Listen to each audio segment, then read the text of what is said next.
Kengur Miša. Hop, hop, skoči Mišo, skakutala je kengurica sa svojim sinčićem. Podučavala ga je onome što je za svakog kengura najvažnije, skakanju. Mama, zakinkao je Miša, ne mogu više, strašno mi je hladno. O, sigurno si se razboleo. Pozvaćemo doktora. Ubrzo je stigao doktor Kengić. Da vidimo najpre grlo, rekao je. Mišo, zini, kaži a.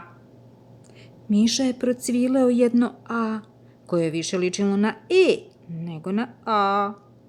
Lepo, rekao je doktor. Sad duboko udahni i izdahni. Tako, isplazi jezik. Šta li mu je jedničetu? Brinula se mama. Teška stvar, ali izlečiva, rekao je doktor Kengić.